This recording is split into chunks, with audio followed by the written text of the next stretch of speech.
Bupati Ponorogo bersama Sekjen Kemensos meninjau lokasi sekolah rakyat yang berada di sentra industri kecil dan menengah di Kelurahan Mangkujayan, Ponorogo. Selamat datang di program berita kami. Hari ini kita akan membahas tentang rencana pembangunan sekolah rakyat di Ponorogo. Bupati Ponorogo Sugiri Sancoko bersama Sekjen Kemensos Dr. Robben Riko dan Dirjen Rehapsos, DRS Supomo meninjau lokasi sementara sekolah rakyat di sentra industri kecil dan menengah yang berada di Kelurahan Mangkujayan. Lokasi sementara ini digunakan sambil menunggu persiapan lokasi di Kelurahan Setono Kecamatan Jenangan yang akan digunakan untuk pembangunan sekolah rakyat. Di lahan seluas 8 hektar ini akan dibangun sekolah rakyat mulai dari jenjang sekolah dasar sampai sekolah menengah atas. Kalau itu artinya ketika amanat diperintahkan oleh Bapak Kementerian Kemensos, Gusmen, Pak Sekjen Prabowo, kami siapkan untuk sekolah transit. Artinya sementara sebelum dan bangun kami sudah punya rintisan, dan ini saya pinjam dulu punya IKM untuk kami pakai selama setahun biar kemudian tidak kehilangan waktu lebih lama sambil menunggu pembangunan di sana. Tapi prinsipnya kami siap, kami mendukung dan mudah-mudahan sukses. Dihuni oleh Disil 1 itu nanti kita jelaskan bersama-sama. Pasarnya ada sekitar 6.000 ya, kurang 6.600. Orang 6.600-an lah yang ada di desa itu yang butuh kita inisiasi untuk kita boarding. Nanti akan keren, Bos. Tidak hanya sekolah, tapi juga diajari karakter, dididik, ngajikan, semua sudah luar biasa. Akan tumbuh suatu generasi yang dari desil 1 menjadi lompat berdesil-desil di atasnya. Lokasinya nanti, ini kan sementara. Ya, kita sudah bersama-sama nanti di daerah sana, di dekatnya SMA Pemkap, di belakang sana. Ya, di Jalan Margomulyo. Yang jalan itu nanti akan saya ganti dengan jalan sekolah rakyat. Oke, Fred? Kalau gurunya nanti gimana Pak? Ya kan kita cari guru yang paling berkualitas, yang paling sabar, yang paling galak untuk hal yang butuh digalai. Tapi kami ingin ini kita siapkan bersama-sama. Benar-benar keren lah ya. Nah, ini Pak, nanti mau disapa. Bupati Sugiri Sancoko berharap bahwa sekolah rakyat ini dapat menjadi lembaga pendidikan yang berkualitas dan dapat meningkatkan kecerdasan masyarakat.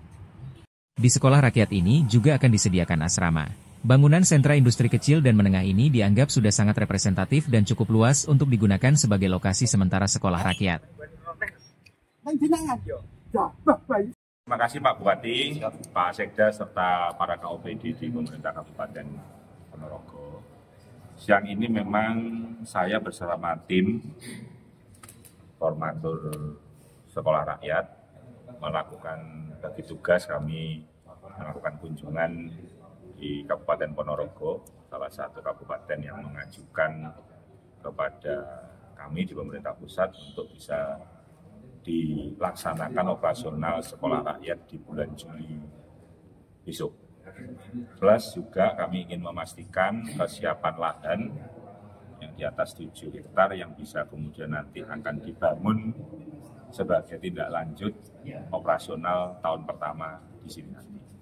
Alhamdulillah saya bersyukur, terima kasih Pak Bupati. Siap. Gedungnya ada untuk memulai rintisan di tahun pertama ini, karena Pak Presiden ingin segera sekolah rakyat ini bisa beroperasi.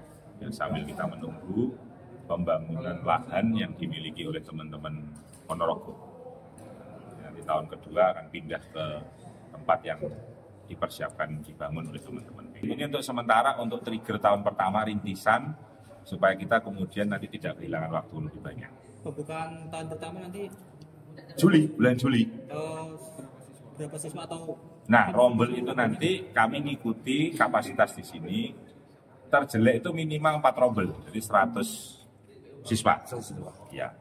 Nanti, Jenjang itu Pak? apa enggak? Jadi kita monggo nanti silakan bisa, kalau misalkan mau 2 SD, 1 SMP, 1 SMA juga boleh. Tapi kami nanti akan berdiskusi dengan Pak Bupati, teman-teman di sini siapnya yang apa dulu.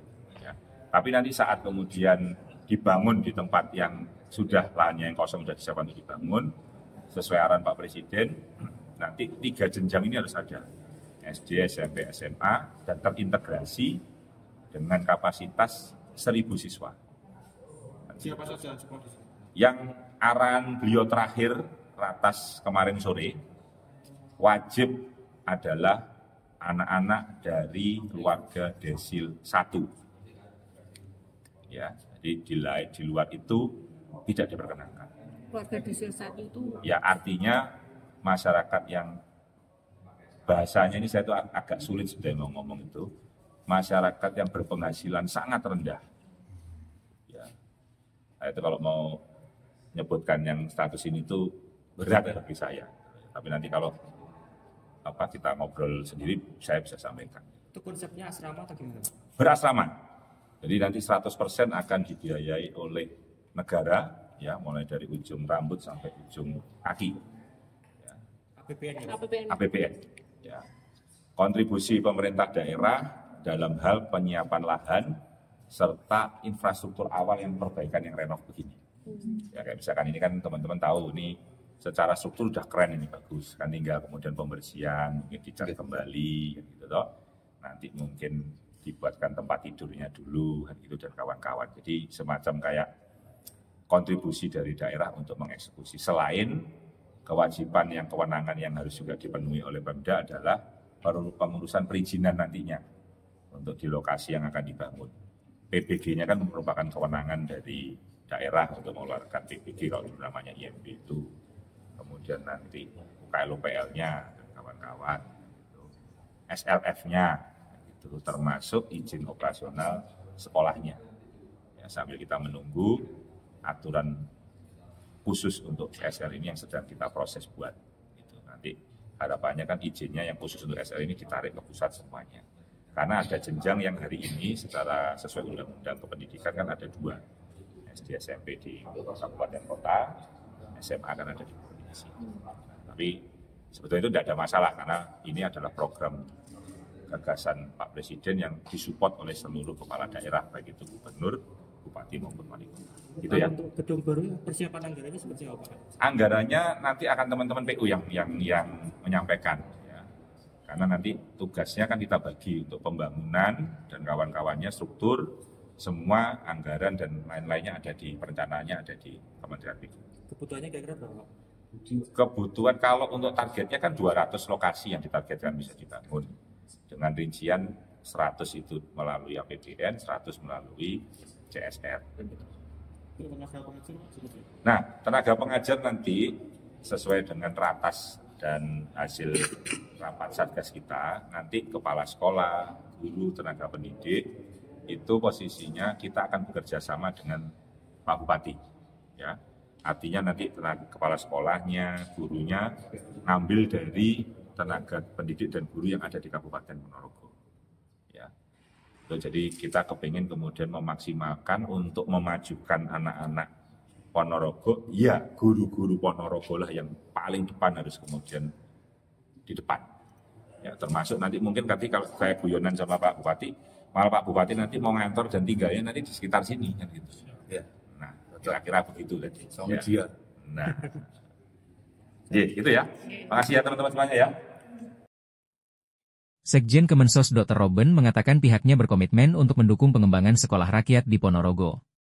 Ia berharap bahwa sekolah rakyat ini dapat menjadi lembaga pendidikan yang berkualitas dan dapat meningkatkan kesejahteraan masyarakat. Demikian berita tentang rencana pembangunan sekolah rakyat di Ponorogo. Diharapkan proyek ini dapat berjalan lancar dan memberikan manfaat bagi masyarakat. Terima kasih telah menonton. Dari Ponorogo, Jawa Timur, Kanal Indonesia TV melaporkan.